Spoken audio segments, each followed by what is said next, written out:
할렐루야. 말씀을 함께 봅니다. 열왕기상 8장 24절. 주께서 주의 종 내 아버지 다윗에게 하신 말씀을 지키사 주의 입으로 말씀하신 것을 손으로 이루심이 오늘과 같으니이다. 아멘. 봉헌식의 은혜 8번째 시간입니다. 자, 우리가 함께 봉헌식 이후에 말씀을 가지고 계속 봉헌식의 은혜 이런 주제로 말씀을 나누고 있습니다. 오늘은 하나님이 중요시하는 것, 그 중에 하나가 우리가 하나님은 어떤 하나님이라고 부르고 있냐라고 하는 거예요. 하나님은 가장 대표적인 것 중에 하나가 언약을 지키시는 하나님. 오늘은 언약을 지키시는 하나님 이런 부분들을 함께 살펴보면서 은혜를 나누고자 합니다. 오늘 이제 8장 15절에 보면 하나님 먼저 이렇게 말씀하십니다. 왕이 이르되 이스라엘의 하나님 여호와를 송축할지로다. 여호와께서 그의 입으로 내 아버지 다윗에게 말씀하신 것을 이제 그의 손으로 이루셨도다 이르시기를. 솔로몬은 이 말을 몇 번에 걸쳐서 강조하고 있는 것을 볼 수 있습니다. 하나님은 다윗에게 말씀하셨어요. 그러니까 다윗을 위하여, 때로는 다윗에게 말씀하신 것을 이런 식으로 표현하고 있어요. 그리고 왜 솔로몬은 아버지 다윗에게 말씀하신 것을 이라는 표현을 하고 있을까? 이것은 어디에서 기인한 것이냐 하면 하나님은 약속한 것을 지키시는 하나님, 약속한 것을 이루시는 하나님. 이걸 다르게 말하면 하나님은 언약을 지키시는 하나님이시다라고 하는 하나님의 속성이라는 거예요. 거기에 솔로몬은 초점을 두고 있는 거예요. 그러니까 성전을 지었다, 성전을 봉헌했다, 하나님의 임재와 영광이 나타났다, 그리고 이스라엘 백성들과 축복이 시작한다. 근데 이것보다 먼저 되는 걸 솔로몬은 무엇이라고 보는 걸까요? 하나님이 성전을 지었고 임재하셨고 복을 주었고, 이 모든 것은 아버지 다윗에게 했던 하나님의 약속이 이루어지는 거야, 성취된 거야, 또 이루어질 거야. 솔로몬은요, 언약을 지키시는 하나님을 염두에 두고 있다라고 하는 겁니다. 그러면 우리는 어떤 상황을 만날 때 어떤 신앙과 믿음이 있어야 할까? 하나님은 언약을 지키시는 하나님. 언약이라고 하는 말을 지난 시간에 나눴던 걸로 비추어 말하면 말씀을 지키시는 하나님. 하나님은 말씀을 지키시고 이루시고 끝까지 하나님은 말씀을 성취하시는 하나님이시다. 이것이 솔로몬이 가지고 있었던 신관, 하나님관. 이게 솔로몬이 가지고 있었던 신앙관이라는 거예요. 그는 어릴 때부터 아버지를 통하여 하나님을 어떻게 배웠을까요? 하나님은 언약을 성취하시는 하나님이시오. 하나님은 하나님이 말씀하신 것을 1.1획도 변치 아니하시고 그대로 행하시는 분이야. 얼마나 솔로몬이 그렇게 교육을 받았으면 이제 성전을 봉헌하고 난 다음에 거듭해서 이렇게 표현하고 또 표현하고 또 표현하고 있는 것들을 우리가 발견할 수 있게 될 것입니다. 제가 이제 다윗이라는 이름을 차려서 한번 8장에 표시를 한번 해봤어요. 다윗이라는 이름을 차려서 8장에 표시해봤어요. 물론 이제 첫 번째 나오는 것이 8장 15절에 기록되어져 있죠. 내 아버지 다윗에게 말씀하신 것을 이라고 말입니다. 이건 언약을 이루시는 하나님을 염두에 둔 거죠. 두 번째는 16절 마지막 부분에 다만 다윗을 택하여 내 백성 이스라엘을 다스리게 하였노라 하신지라 하면서 다윗을 택하여, 다윗은 하나님이 지명하여 부른 자다, 택한 자다라고 하는 그것을 우리에게 강조하고 있는 거죠. 세 번째는 18절. 세 번째는 18절. 여호와께서 내 아버지 다윗에게 이르시되는 똑같은 거죠. 다윗에게 말씀하신 똑같은 거죠. 다윗에게 이르신 것을 뭐 하고 있는 거예요? 이렇게 행하였습니다 라고 하는 거예요. 그 다음에 네 번째는요, 20절. 여호와께서 말씀하신 대로 내 아버지 다윗을 이어서 일어나. 그러니까 다윗에게 말씀하신 대로 왕위가 끊어지지 아니하고 말씀에 순종할 때 계속해서 다윗의 후손에서 왕이 날 것입니다 라고 하는 그 고백을 하고 있는 것입니다. 그 다음에 여섯 번째인가요? 24절. 다윗에게 하신 말씀을 지키사라고 말하고 있어요. 이처럼 하나님은 언약을 지키시는 하나님이죠. 그 다음에 몇 번째예요? 일곱 번째예요. 25절. 다윗에게 말씀하시기를 이라고 말합니다. 똑같은 절 마지막 부분에 다윗을 위하여 그 하신 말씀을 지키시옵소서. 여덟 번째 26절. 다윗에게 하신 말씀이 확실하나이다. 계속해서 그는 무엇을 말하고 있어요? 다윗에게 하신 말씀을, 이걸 인용하고 있다는 거예요. 그러면 솔로몬은 우리에게 무엇을 보여주고 싶은 거예요? 자, 성전을 건축했다. 그리고 하나님께 이제 봉헌, 낙성식을 했다. 근데 하나님의 영광이 가득하고 이제부터 하나님의 인자와 영광, 현현함으로 이스라엘 백성들을 통치하고 다스리는 그 하나님 앞에 솔로몬이 나와 감사와 영광과 존귀와 찬양을 드리면서 제일 많이 했던 고백은 어떤 단어를 제일 많이 고백하고 있나요? 하나님은 언약의 하나님이십니다. 하나님은 언약을 이루시는 하나님이십니다. 하나님은 언약을 성취하시는 신실하신 하나님이십니다. 그는 무엇에 초점을 두고 있는 걸까요? 하나님은 언약을 지키시는 분입니다. 이 의미는 두 번째, 어떤 의미를 두고 계속해서 이렇게 고백하고 있는 걸까요? 하나님 언약을 늘 기억하시고 지켜주시옵소서. 이제 아직까지도 기도를 못 살펴보고 있어요. 앞에 계속해서 이제 나누고 있어서. 근데 제가 이제 오늘 본문의 말씀을 24절로 한 거는 기도 속으로 들어와 버렸어요. 이제 7가지의 기도를 시간 되면 나눌 건데, 이제 그 기도를 할 건데 하나님 어떤 하나님이라고요? 언약을 지키시는 하나님. 이제 이곳에서 우리가 기도한다 이 말은 뭐냐 하면, 우리가 이제는 성전을 건축한 것으로 끝나는 게 아니고 이제부터 진짜 라이프 스타일, 이제 실제 신앙의 삶을 살아낼 겁니다. 근데 신앙의 삶을 살아내다 보면 잘하는 것도 있지만 무엇도 염두에 두는 거예요? 실패할 때도 있고, 낭망할 때도 있고, 절망할 때도 있고, 떠날 때도 있고, 불순종할 때도 있고, 포로로 끌려갈 때도 있고, 저주를 받을 때도 있고, 황폐가 올 때도 있고, 막 수많은 것들을 기억하는 거예요. 그리고 왜 좋은 것들은 기억하지 않을까요? 좋을 때는 뭐예요? 우리가 하나님을 잘 섬기고 있기 때문에 언약의 하나님의 놀라운 축복이 그대로 나타나게 될 겁니다. 그러나 혹시라도 나와 내 민족이 범죄하여 하나님을 떠나 하는 7가지는 전부 떠났을 때의 이야기입니다. 범죄했을 때의 이야기입니다. 그래서 범죄의 결과가 올 때 하나님 그때 우리가 이 하나님이 거하는 전을 향하여, 우리가 이 성전을 향하여, 아니 우리가 하나님의 얼굴을 구하며, 아니 우리가 하나님의 언약궤 임재가 있는 이곳을 향하여 기도할 때, 주여 우리를 위면하지 마시고 우리의 기도를 들응답하여 주시옵소서. 그는 무엇을 붙잡고 있는 거예요?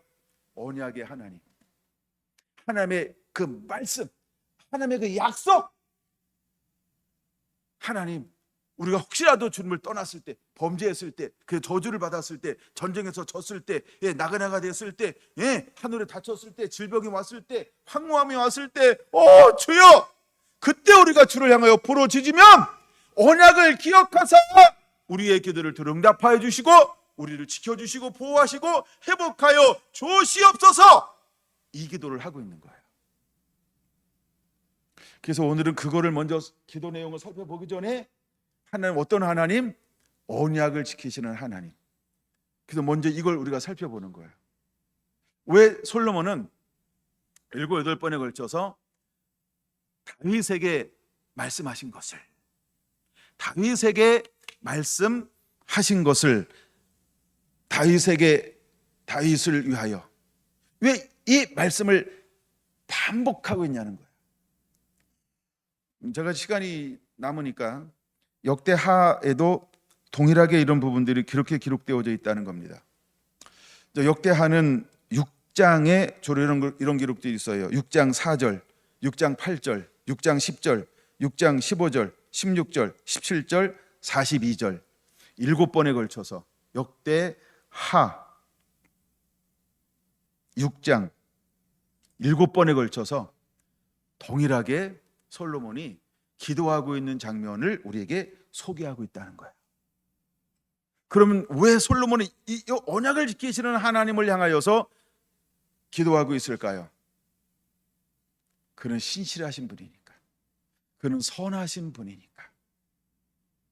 그럼 오늘 우리가 무엇을 배워야 할까요? 혹 우리가 하나님을 떠났다 할지라도 때로는 막 이렇게 넘어진 것 같고 상한 것 같고 병든 것 같고 잃어버린 것 같고 실패한 것 같고 그래서 아무것도 하지 못하는 것처럼 보인 그때에도 하나님은 뭐 하시는 하나님? 말씀을 지키시는 하나님, 말씀을 기억하시는 하나님, 우리가 그 하나님을 향하여 주여 기도하면 어떻게 하시겠다는 거예요? 들으시고 회복하겠다는 거예요. 역사하시겠다는 거예요.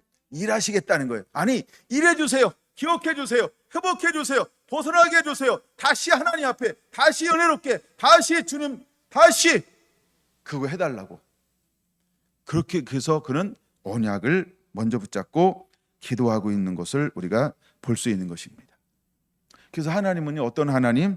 언약을 이루시고 언약을 지키시고 언약을 이루시는 하나님이라고 하는 걸 우리에게 먼저 보여주고 있다라고 하는 겁니다. 언약이라고 하는 말은 베리트라고 하는 히브리어는 베리트라는 말인데, 베리트라는 말은 구약 성경에 286번이나 기록되어져 있다고 말합니다. 영어로 말하면 거버먼트죠. 거버먼트라는 이 말이 286번이나 기록되어져 있다라고 하는 겁니다. 그럼 이것은 우리가 무엇을 보여주고 있는 것이냐면 하나님은 약속, 언약, 그러니까 약속하신 하나님. 근데 약속한 것은 반드시 하나님이 이루시는 하나님이라는 거예요. 우리가 크게 5가지로 언약을 좀 잠깐 먼저 살펴보고 시간 되면 그 다음 걸 더 깊이 또 다른 부분을 살펴보려고 합니다. 이제 점점 더워지는 여름이기 때문에 제가 짧게 해야 되는데 그게 잘 안 되지만 그다가 늘 생각은 해야지 하고 올라오긴 있습니다. 자, 언약을 한번 살펴보겠습니다. 우리가 첫째 구약에 나타나는 언약은, 제일 먼저 나타나는 언약은 어떤 언약일까? 이걸 우리는 무지개 언약 이렇게 볼 수 있습니다. 무지개 언약. 무지개 언약은 누구랑 맺은 거예요? 네, 노아. 그럼 창세기 9장입니다. 하나님께서 그에게 11절, 창세기 9장 11절 찾으셨나요?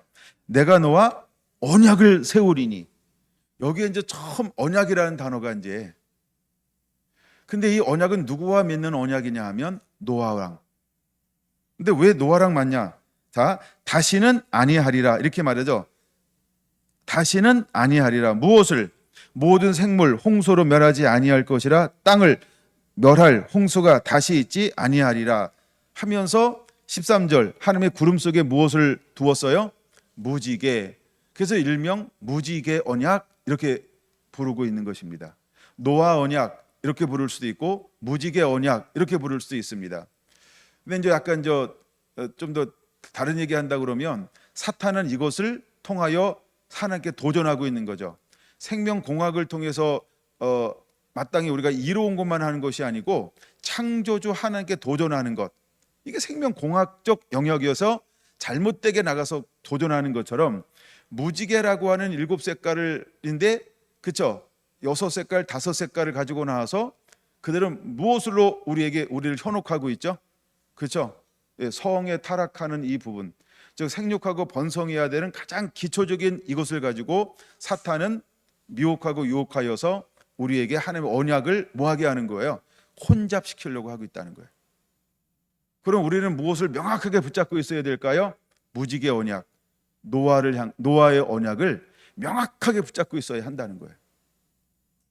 이 정도만. 말씀은 나중에 쭉 읽어보면 문맥으로 다 나오니까. 두 번째 언약은 아브라함과 세운 아브라함의 언약입니다. 창세기 12장, 그 다음에 15장, 그 다음에 17장, 세 장에 걸쳐서 하나님은 언약을 맺고 있습니다. 특별히 언약을 맺는데 어떤 언약을 맺냐 하면, 첫 번째는 내 큰 민족을 이룰 것이다. 내가 이 땅을 줄 것이다. 너는 복의 근원이 될 것이다. 15장에 와서 내 집에서 키운 아들을 할 거면 아니다. 내 몸에서 날짜를 통해서 내가 할 것이다. 그 다음에 17장에 와서 이제 하나님께서 엘샤다이, 나는 전능한 하나님이라 너는 내 앞에 행하여 온전하라. 온전할 것을 요구하고 있다는 거예요. 그러고 난 다음에 행하는 게 무엇이냐 하면 몸에 표시를 하는 할례. 나중에 12장, 15장, 17장은 언약이라고 하는 관점으로 반드시 다시 한번 읽어 보아야 할 이유가 있는 겁니다. 시간 관계상 굉장히 요약한 거예요. 잘 듣고 있기 때문입니다. 아니면 길게 해야 되는데 감사하셔야 됩니다. 세 번째는 시내산 언약이라고 말합니다. 시내산 언약, 출애굽기 19장에서 24장, 일명 이것을 우리는 십계명, 율례, 법도, 계명이라고 말합니다. 자, 그러면 하나님은 시내산 언약, 즉 모세의 언약이라고도 말하고 시내산 언약이라고 말하고, 여기에 초점되는 것을 우리는 십계명이라고 말하죠. 이건 지난 시간에 충분히 나눴어요. 하나님의 언약궤에는 뭐만 있더라? 돌판, 즉 십계명만 있더라. 그게 중심이 되는 하나님의 언약이라는 거예요. 언약은 다른 말로 뭐라고요? 하나님의 약속인데 하나님의 말씀. 그래서 지난 시간에는 말씀을 중심으로 해서 더 폭넓게 다루어 보았습니다. 듣고 꼭 이해하시고 꼭 여러분 걸로 만들어야 합니다. 반복되는 것처럼 보여도 여러분의 복음의 현장 가운데서 그래서 깊이와 넓이와 높이를 그 시에 풀어주는 대로 나눌 수 있는 그런 은혜도 더불어 임하게 되기를 원합니다. 그 다음에 네 번째는 다윗의 언약입니다. 다윗의 언약. 다윗의 언약은 뭐냐 하면 예를 들어서 사무엘하 7장 16절, 성경 구절이 굉장히 많은데 사무엘하 7장 16절, 다윗의 언약은 뭐냐 하면 다윗의 후손 너로 인하여 왕이 나오게 할 것이다. 이게 다윗의 언약입니다.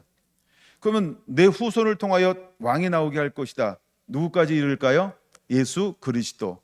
그래서 아브라함과 다윗의 후손 예수 그리스도의 세계라. 이게 다윗의 언약이라고 하는 거예요. 하나님은 한 번도 다윗에게 이것을 거둔 적이 없어요. 그리고 솔로몬도 계속해서 다윗을 인용하면서 말씀에 순종하면, 율법에 순종하면, 법도대로 행하면 하나님은 이렇게 행할 것이다 라고 계속해서 되뇌이고 반복해서 선포하고 있는 것을 볼 수 있습니다. 그 부분은 몇 개 안 돼요, 성경 구절이. 그러나 그 솔로몬도 그 말씀을 인용하고 있다. 그래서 네 번째는 다윗의 언약이라고 보는 겁니다. 자, 언약 중에 가장 중요한 네 가지를 받고 마지막 다섯 번째는 이걸 우리는 새 언약이라고 말합니다. 다섯 번째 새 언약. 새 언약은 한번 이 말씀을 한번 찾아보면 좋을 것 같아요. 에레미야 31장 31절입니다. 에레미야 31장 31절 찾으신 분은 같이 읽을까요? 여호와의 말씀이니라. 보라, 날이 이르리니 내가 이스라엘 집과 유다 집에 새 언약을 맺으리라. 그럼 새 언약은 뭘까요?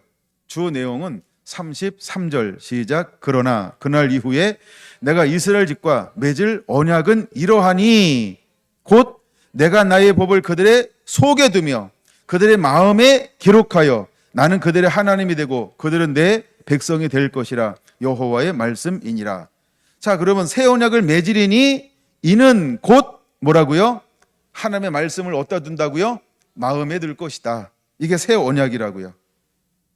그러면 그 전까지는 말씀이 어디 있었어요? 그저 돌판. 언약궤 저보 길게 하길 원하는 건가요? 짧게 해요, 짧게. 자, 언약궤에 뒀단 말이에요. 근데 그 이후에 다시는 이걸 부르지 않을 거예요. 찾지 않을 거예요. 왜요? 동일한 선지자 예레미야는 두 가지를 함께 예언하고 있어요. 3장에서 31장에서 3장에서는 다시는 만들지 않고 찾지 않을 거고 말씀하셨고, 그다음에 31장에서는 이제는 마음판에 새길 것이다. 보여지는 돌판에 새겼던 것을 하나님은 어떻게 할 거라고요? 이제는 마음판에 새길 것이다. 이게 새 언약이라는 것입니다. 새 언약. 그래서 부활하신 예수님께서는 오셔서 40일 동안 무엇을 하신 걸까요? 그럼 여러분 40일 그러면 우리가 무엇을 또 생각해야 할까요? 시내산에서 하나님이 모세를 불러서 며칠 동안 머물게 했다? 40일. 근데 예수님은 제자들과 함께 만나서 40일 동안 무엇을 하셨다? 그러면 모세는 올라가서 뭘 가려 내려왔어요? 돌판. 오늘 저녁을 너무 맛있게 드셨나 봐요. 예. 자, 돌판을 가려 내려왔어요.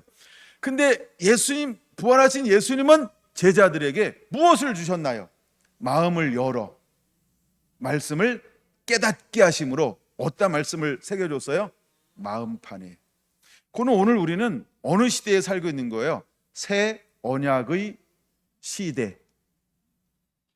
그럼 우리 말씀이 어디에 있어야 할까요? 마음판에. 그러면 먼저 마음판에 하나님이 새겨줄 거 맞습니다. 근데 그러기 전에 우리 안에 어떤 일이 먼저 일어나야 하냐는 거죠. 이미 주셨던 이 말씀을 우리가 익숙하게 만들어. 그러니까 익숙하게 만든다, 이것을 말씀에 젖어져서. 어떻게 젖어져서? 흠뻑 젖어져서. 예, 저녁을 잘 드신 거예요. 흠뻑 젖어져서. 먼저 우리가 그걸 하고 있어야 된다는 거예요. 그러면 하나님의 때가 되면 그 사람들에게 뭘 할 거라고요? 마음판에 각인시켜서 이것이 드러나게 할 거예요. 드러나게 할 거예요. 할렐루야. 이것을 우리는 언약이라고 하는 거예요. 가버먼트. 하나님은 언약을 지키시는 하나님이십니다. 출애굽기 2장 24절 한번 보겠습니다. 출애굽기 2장 24절. 찾으신 분은 같이 읽습니다. 시작. 하나님이 그들의 고통 소리를 들으시고 하나님이 아브라함과 이삭과 야곱에게 세운 그의 언약을 기억하사. 잘 보세요. 그러면 우리가 중보하는 게 먼저일까? 우리가 부르짖는 게 먼저일까? 그렇죠? 하나님이 약속하는 말씀이 먼저일까? 그렇죠? 약속한 말씀이 먼저라는 거예요. 그래서 하나님은요, 그것을 우리가 부르짖을 때 뭐 하시는 하나님? 기억하시는 하나님. 그러니까 먼저 우리가 충분히 이걸 젖어줘야 돼요. 우리가 이제 기도를 가르칠 때 가장 중요한 핵심 중에 하나가 뭐냐 하면 말씀을 붙잡고 기도하세요, 이거예요. 그게 우리가 기도하는데 아주 굉장히 중요한 핵심 포인트입니다. 그러니까 하나님이 뭐라고 말씀하셨는지 그 말씀을, 약속을 찾고 그걸 붙잡고 기도하라는 거예요. 그렇게 기도했던 가장 유명한 사람이 누구였죠? 5만 번. 그렇죠? 조지 물러입니다. 이게 조지 물러의 기도의 방법이었어요. 키워드가 뭐냐 하면 그는 어떤 것이 있어도 말씀의 근거를 찾기 전까지는 기도하지 않는 거예요. 그리고 말씀의 근거를 찾고 그걸 붙잡고 기도하는 거예요. 그랬더니 그는 일생을 살면서 몇 번이나 기도받았다고요? 와우. 지금부터 계산해 보세요. 지금부터 내가 5만 번 기도응답 받으면 도대체 앞으로 한 30년 살게 만들까요? 50년 살게 만들까요? 예? 한 30년 산다 그러면 도대체 하루에 몇 번 응답 받아야 되는가? 그래서 뻔한 기도하라는 거예요. 아주 손쉬운 것부터 해야, 쉬운 것을 해봐야 어려운 걸 쉽게 합니다. 그러니까 아주 뻔한 거를 매일매일 붙잡고, 뻔한 거 한 100개씩 붙잡아. 그리고 어려운 거 1개나 2개 붙잡아요. 그러면 하루 딱 지나가잖아요. 이게 됐네? 웬일이니? 그렇게 되는 거예요. 막 안 되는 거 하나 붙잡고 낑낑거려가지고, 아이씨, 신경질 나. 왜 그래? 목사님, 내가 이렇게 기도했는데도요, 아직도 하나님 응답을 안 해주고 있어요. 도대체 무슨 기도하고 있는데요? 예, 그 기도가요, 그쵸? 내가 생각해도 쉽지 않은 거예요. 마치 이런 거죠. 원희가 그쵸? 예, 벤치 하나 사주세요. 이 소원 품는 거랑 비슷한 기도 제목을 얼마나 많이 가지고 있는지 몰라요. 벤치를 사줄 수는 있어요. 근데 원희가 뭘 수 있나요? 기사도 함께 달라는 거죠. 그 기사하고 벤츠 줬어요. 운행할 수 있나요? 그렇죠. 운영비도 달라는 거죠. 그런 거랑 똑같은 기도를 하고 있는 거야. 그런 거는 하지 말라는 게 아니고 그거 하고 있는 거 맞아요. 근데 그거 하고 하면서 뭐라고 얘기해? 1년 지나놓고 목사님 왜 오나? 나 기도했는데 1년 동안 한 개도 응답이 안 됐어요. 야, 너 기도 몇 개 했는데? 한 개요. 어떤 기도? 벤츠요. 그거랑 똑같다는 거예요. 그러니까 우리가 말씀의 근거를 가지고 기도하는 것은 정말 뻔한 기도해야 돼요. 그러다 보면 굉장히 쉽게 응답받을 수 있습니다. 그게 조지 물러가 했던 방법입니다. 너무 많은 걸 얘기하면 또 안 되겠다. 다시 돌아. 자, 거기서 누구에게 했던 약속을 기억했다 그랬어요? 아브라함과 이삭과 야곱에게. 그 하나님은요, 똑같은 약속을 아브라함에게도 했어요. 근데 아브라함 때 이루어졌어요? 안 이루어졌어요? 아브라함 때는 그게 이루어질 환경이 안 돼요. 두 번째, 이삭에게도 똑같은 약속을 해줬어요. 이삭 때 이루어졌어요? 이루어지지 않았어요? 이삭도 그런 환경이 이루어질 환경이 없어요. 세 번째, 야곱에게도 약속해줬어요. 이루어졌어요? 이루어지지 않았어요? 안 이루어졌어요. 왜요? 야곱도 그 환경이 되지 않았어요. 물론 야곱 때 가기는 갔어요. 근데 뭐예요? 야, 너는 가기만 하는 거지 너는 그것을 성취하는 걸 보는 은혜까지는 아니야. 우리가 깨달아야 돼요. 언제 이루어져야 돼요? 그렇죠? 뼈가 되어서 나중에 후손들이 뼈를 가지고 나올, 내가 보는 거 아니에요. 근데 가끔 우리는 어떤 거는 내 때 다 이루어지길 원하는 그런 마음을 품고 있는 분도 있어요.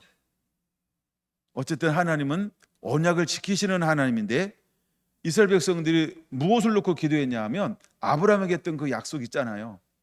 이삭에게 약속했잖아요. 야곱에게 약속했잖아요. 주여 그 약속을 이루어 주시옵소서. 그렇게 깔끔하게 기도하는 거예요. 이 말씀이 그대로 이루어지게 될지어다. 제가 이제 아침마다 일어나잖아요. 교회 와서 이제 운동도 하고 기도도 하고 막 이러는데, 그러면 기도하는 게 뭐냐 하면 선명하게 주었던 최근에 그 말씀이 이루어지길 기도해요. 그 제가 어떻게 기도할까요? 굉장히 깔끔합니다. 그 말씀 이루어 주시옵소서. 그 말씀이 뭔데? 그 있잖아요, 그거. 그러니까 군더더기를 안 붙여요. 그 말씀이 이루실 하나님을 찬양합니다. 하나님 이것을 이루시옵소서. 물론 길게 기도할 수 있어요. 60장 1절부터 시작해가지고 25절까지 막 길게, 작은 자가 강국을 이룰 것이라. 그런 거 기도할 때 가끔 제 야망이 살짝 드러나고 막 들어가고 막 그래요. 근데 하여간 그것을 이루어지기를 주님이 말씀하신 것입니다. 이루시옵소서. 어떤 환경 속에서도, 어떤 환경 속에서도 이 일을 이루실 하나님을 찬양합니다. 계속해서 그냥 이루어 달라고 기도하겠는 거예요. 이게 뭐냐면 약속의 말씀을 붙잡고 기도하는 겁니다. 그러면서 이제 또 기도하는 게 뭐냐면 지금까지 우리에게 주었던 약속들 있죠. 또 감동 주었던 거 있죠. 깨닫게 했던 거 있죠. 또 꿈으로 환상으로 예언으로 받았던 것들이 있죠. 또 내가 받은 거, 여러분들이 받은 거, 내가 기억나는 것들, 그런 거 이루어 주시옵소서. 기억 안 나면 성도에게 준 거 몽땅 이루시옵소서. 얼마나 깔끔한지 몰라요. 하여간 그렇게 기도하고 있어요. 그게 무슨 기도냐 하면 언약을 이루어달라고 기도하는 거예요. 출애굽기 2장 24절처럼 그렇게 부르짖어 기도하는 거예요. 그 하나님은 어느 순간 어떻게 할까요? 기억하사. 다음 넘어갑니다. 느헤미야 1장 5절 봅니다. 느헤미야 1장 5절. 느헤미야 1장 5절 찾으셨나요? 찾으신 분 함께 읽습니다. 시작. 이르되 하늘의 하나님 여호와여, 여호와 크고 두려우신 하나님이여, 주를 사랑하시고 주의 계명을 지키는 자에게 언약을 지키시며 공의를 베푸시는 주여 간구하나이다. 느헤미야는요, 무엇을 놓고 기도하고 또 기도했나요? 주를 사랑하고 주의 계명을 지키는 자에게 언약을 지키시고 공의를 베푸시는 주여, 그러고 난 다음에 간구합니다. 이렇게 기도했다는 거예요. 그 기도가 70년 이루어졌을까? 그 기도가 60년 이루어졌을까? 그 기도가 50년 이루어졌을까? 그러나 하나님은요, 그 기도를 들어주셨다라고 하는 거예요.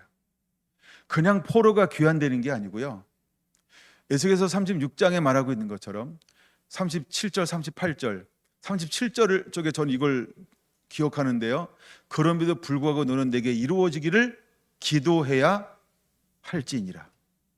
하나님이 전부 언약 약속해 주었어요. 약속해 주었지만 우리가 해야 될 분량이 있다는 거예요. 그게 뭐라고요? 이루어지기를 기도해야 할지니라. 느헤미야는요, 하나님의 사랑하고 계명을 지키는 자에게 어떤 하나님이라고요? 언약을 지키시는 하나님. 그 언약은 누구에게 이루어지는 거예요? 하나님을 사랑하고, 그렇죠? 말씀을 지키는 자에게 하나님은 언약을 그대로 행하겠다는 거예요. 이거 꼭 붙잡아야 됩니다. 그냥 솔로몬이 그냥 다윗을 그냥 인용하는 게 아니고요. 왜 다윗 이럴까요? 사울 그러지 않고, 그렇죠? 사울은 불순종하는 사람의 대표고요. 순종한 사람의 대표가 누구였어요? 다윗이요.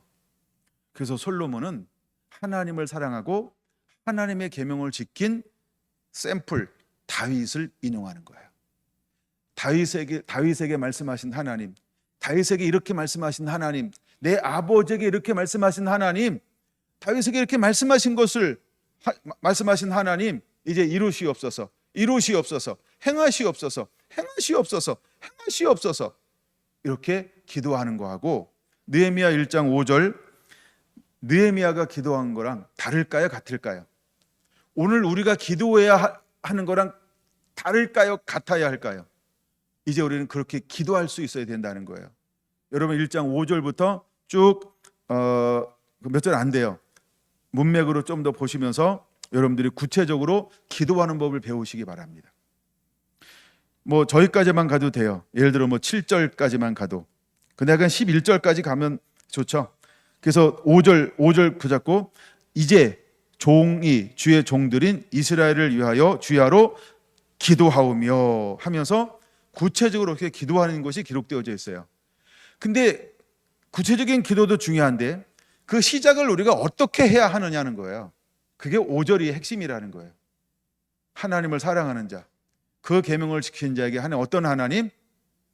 두 가지 하나님의 성품을 보여주고 있어요. 첫째, 언약을 지키겠다는 거예요. 두 번째는요, 신실하신 하나님, 공의를 베푸시는 하나님. 할렐루야. 마지막 한 절만 더 보고 말씀을 마칠게요. 누가복음 22장 20절입니다. 누가복음 22장 20절. 어제 하나님은 우리에게 새로운 것을 말씀해 주시고 있어요. 근데 22장 20절 보면 이렇게 표현하고 있어요. 찾으신 분 같이 읽을까요? 저녁 먹은 후에 잔도 그와 같이 하여 이르되 이 잔은 내 피로 세우는 새 언약이니 곧 너희를 위하여 붓는 것이라. 하나님의 잔은 새 언약이라는 거예요. 하나님의 떡과 하나님의 잔은 새 언약이라고 하는 거예요. 이 피는 우리의 모든 죄에서 구속, 깨끗하고 정결케 하는 구속의 의미예요. 그 구속함을 통하여 이제는 새 언약이 성취가 될 거라는 거예요. 하나님 어떤 하나님? 언약의 하나님. 그럼 우리가 기도할 때 무엇을 들이대고 기도해야 될 것 중에 하나가 무엇일까요? 예수님의 보혈. 예수님께서 나를 위하여 피 흘려 죽으심으로 모든 죄값을 지불하시지 않았습니까? 주님, 내 남편을 향하여 주님 다 피로 사하지 않았습니까? 주님, 내 이웃을 향하여 피로 다 사하지 않았습니까? 값을 지불하시지 않았습니까? 주여, 저 영혼을 구원하소서. 주여, 구원하소서. 우리 자녀들을 향하여서, 그렇죠? 주여, 구원하소서. 무엇을 우리가 들이대라고요? 예수님의 보혈. 예수님의 보혈은 새 언약이라는 거예요. 우리가 말씀을 붙잡고 기도할 때, 우리가 언약을 붙잡고 기도할 때, 하나님은 무엇 때문에? 약속을 지키시는 하나님, 그 신실하신 성품으로 말미암아 하나님은 우리의 기도를 반드시 들어주실 수밖에 없다라고 하는 것입니다. 그래서 솔로몬은 성전 건축을 하고 난 다음에 하나님 앞에 무엇을 놓고 기도하고 있냐면 언약을 지키시는 하나님 하면서 언약에 호소하고 있는 것을 볼 수 있습니다. 자, 이제 우리도 하나님의 약속의 말씀 충분히 젖어져서 말씀을 붙잡고 기도하는 그런 성결한 온 성도가 되기를 예수님의 이름으로 축원을 드립니다. 오늘도 포항에서, 또 대구에서, 구미에서, 대전에서, 서울에서 함께 예배하는 우리 성결한 가족들을 주님의 이름으로 축복합니다. 우리가 그곳에서 하나님의 말씀을 붙잡고 말씀을 인용하면서 언약의 기도를 하는 그런 은혜가 있게 되기를 예수님의 이름으로 축원합니다. 기도합니다.